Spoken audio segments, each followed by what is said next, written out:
कौन है भद्रा? क्यों इसके साए में भाई की कलाई पर राखी बांधने से डरती हैं बहनें? पौराणिक कथाओं के अनुसार भगवान सूर्य और उनकी पत्नी छाया से उत्पन्न भद्रा शनि देव की सगी बहन हैं। विश्वकर्मा के पुत्र विश्वस्वरूप भद्रा के पति हैं। हिंदू धर्म में प्रत्येक शुभ कार्य से पहले भद्रा की समय अवधि के बारे में जाना जाता है। उसके बाद ही निर्णय लिया जाता है कि कार्य को करना या स्थगित करना है। इसलिए सभी जातक किसी भी कार्य को करने या वस्तु को खरीदने से पहले ज्योतिष शास्त्र के विद्वान द्वारा मुहूर्त जानते हैं। इस भद्रा के समय को ही ध्यान में रखकर मुहूर्त का समय निर्धारित किया जाता है। यदि भद्रा काल किसी उत्सव या पर्व के समय होता है तो उस समय उस पर्व से संबंधित कुछ शुभ कार्य भी नहीं किए जा सकते हैं। उस समय में भद्रा काल को ध्यान में रखकर ही सभी महत्वपूर्ण कार्य किए जाएंगे। कैसे हुई भद्रा की उत्पत्ति? ऐसा माना जाता है कि दैत्यों को मारने के लिए भद्रा गर्दभ गधा के मुख और लंबे पूंछ और 3 पैर युक्त उत्पन्न हुई। पौराणिक कथा के अनुसार भद्रा भगवान सूर्य नारायण और पत्नी छाया की कन्या व शनि की बहन है। शनि की तरह ही इसका स्वभाव भी कड़क बताया गया है। उनके स्वभाव को नियंत्रित करने के लिए ही भगवान ब्रह्मा ने उन्हें कालगणना या पंचांग के एक प्रमुख अंग विष्टिकरण में स्थान दिया। भद्रा काले वर्ण, लंबे केश, बड़े दांत वाली तथा भयंकर रूप वाली कन्या है। जन्म लेते ही भद्रा यज्ञों में विघ्न बाधा पहुंचाने लगी और मंगल कार्यों में उपद्रव करने लगी तथा सारे जगत को पीड़ा पहुंचाने लगी। उसके दुष्ट स्वभाव को देखकर सूर्यदेव को उसके विवाह की चिंता होने लगी और वे सोचने लगे कि इस दुष्ट कुरूपा कन्या का विवाह कैसे होगा। सभी ने सूर्यदेव के विवाह प्रस्ताव को ठुकरा दिया। तब सूर्यदेव ने ब्रह्मा जी से उचित परामर्श मांगा।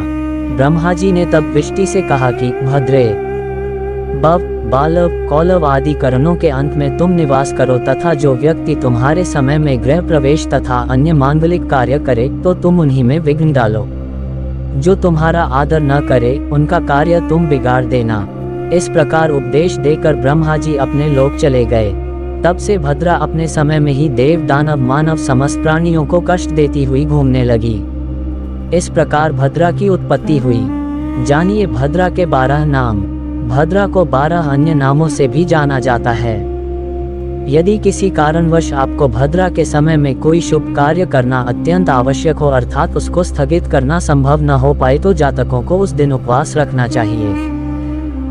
भद्रा के 12 नाम हैं धन्या, दधिमुखी, कुलपुत्रिका, भैरवी, महाकाली, असुराना, महामारी, विष्टि, खराना, कालरात्रि, महारुद्र और क्षयंकरी। भद्रा का स्वरूप अत्यंत विकराल बताया गया है।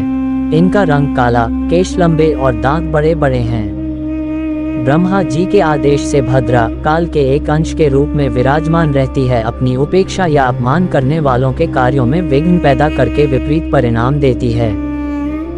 यही कारण है कि विवाह, गृह प्रवेश, कृषि, उद्योग, रक्षा बंधन, होलिका दहन, दाह कर्म जैसे कार्य भद्रा के दौरान नहीं किए जाते हैं। जब भद्रा मुख में रहती है तो कार्य का नाश होता है। भद्रा कंठ में रहती है तो धन का नाश होता है। जब भद्रा हृदय में रहती है तो प्राण का नाश होता है। जब भद्रा पुच्छ में होती है तो विजय की प्राप्ति एवं कार्य सिद्ध होते हैं। भद्रा के प्रकार। मुहूर्त ग्रंथ के अनुसार शुक्ल पक्ष की भद्रा वृश्चिकी तथा कृष्ण पक्ष की भद्रा सर्पिणी कहलाती है। वृश्चिकी भद्रा के पुच्छ भाग में एवं सर्पिणी भद्रा के मुख भाग में किसी प्रकार का मंगल कार्य नहीं करना चाहिए।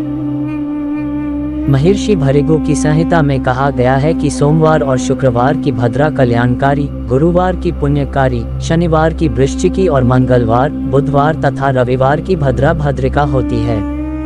इसलिए अगर सोमवार, गुरुवार एवं शुक्रवार के दिन भद्रा हो तो उसका दोष नहीं होता है। कब और कहाँ रहती है भद्रा? माना जाता है कि भद्रा स्वर्गलोक, पाताल लोक तथा पृथ्वी लोक में रहकर वहां के लोगों को सुख दुख का अनुभव कराती है। जब चंद्रमा मेष, वृष, मिथुन और वृश्चिक राशि में होते हैं तब भद्रा स्वर्गलोक में रहती है। चंद्रमा के कुंभ, मीन, कर्क और सिंह राशि में होने पर भद्रा पृथ्वी लोक में तथा चंद्रमा के कन्या, तुला, धनु एवं मकर राशि में होने पर भद्रा पाताल लोक में निवास करती है। किसी भी मुहूर्त काल में भद्रा का वास 5 घटी मुख में, 2 घटी कंठ में, 11 घटी हृदय में, 4 घटी नाभि में, 5 घटी कमर में तथा 3 घटी पुच्छ में होता है। इस स्थिति में भद्रा क्रमशः कार्य, धन, प्राण आदि को नुकसान पहुंचाती है, परंतु पुच्छ में भद्रा का प्रभाव मंगलकारी होने से विजय और कार्य सिद्धिदायक होता है। शुक्ल पक्ष की अष्टमी, पूर्णिमा के पूर्वार्ध, चतुर्थी एवं एकादशी के उत्तरार्ध में तथा कृष्ण पक्ष की तृतीया, दशमी के उत्तरार्ध, सप्तमी और चतुर्थी के पूर्वार्ध में भद्रा का वास रहता है। भद्रा की ऐसे करें पूजन। प्रातः स्नानादि के उपरांत देव पितृ आदि तर्पण के बाद कुशाओं की भद्रा की मूर्ति बनाएं और पुष्प, धूप, दीप, गंध, नैवेद्य आदि से उसकी पूजा करें। इसके पश्चात भद्रा के 12 नामों से हवन में 108 आहुतियां दें। इसके बाद तिल और खीरा आदि सहित ब्राह्मण को भोजन कराकर स्वयं भी मौन होकर तिल मिश्रित कुश्रान का अल्प भोजन करना चाहिए। पूजन के अंत में इस प्रकार मंत्र द्वारा प्रार्थना करते हुए कल्पित भद्रा कुश को लोहे की पतरी पर स्थापित कर काले वस्त्र का टुकड़ा, पुष्प, गंध आदि से पूजन कर प्रार्थना करें। छाया सूर्य सुते देवी विष्टिरिष्टार्थदायिनी, पूजितासी यथाशक्त्या भदे भद्र प्रदा भव। इसके बाद तिल, तेल, सवत्सा, काली गाय, काला कंबल और यथाशक्ति दक्षिणा के साथ ब्राह्मण को दें। भद्रा मूर्ति को बहते पानी में विसर्जित कर देना चाहिए। इस प्रकार विधिपूर्वक जो भी व्यक्ति भद्रा व्रत का उद्यापन करता है, उसके किसी भी कार्य में विघ्न नहीं पड़ते। भद्रा काल में वर्जित कार्य। भद्रा में मंगल कार्य को करना वर्जित माना गया है। मांगलिक कार्यों के उदाहरण कुछ इस प्रकार से हैं: मुंडन, गृहारंभ, गृह प्रवेश, संस्कार, विवाह संस्कार, रक्षाबंधन, नए व्यवसाय की शुरुआत, रक्षाबंधन आदि।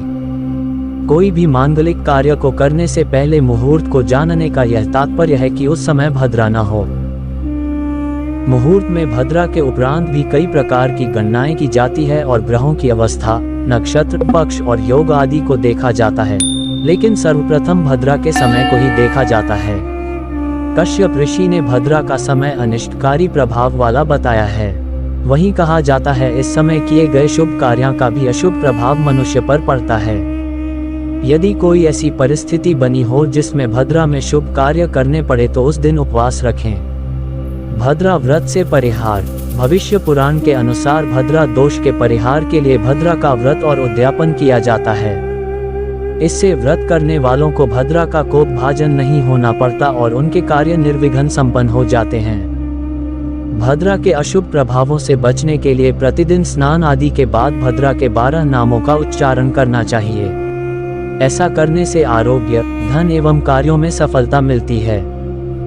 भद्रा के कारण होने वाले विघ्न से बचने के लिए छाया सूर्य सुते देवी विष्टिरिष्टार्थदायिनी, पूजितासी यथाशक्त्या भद्रे भाद्रप्रदा भव मंत्र का जप करना चाहिए।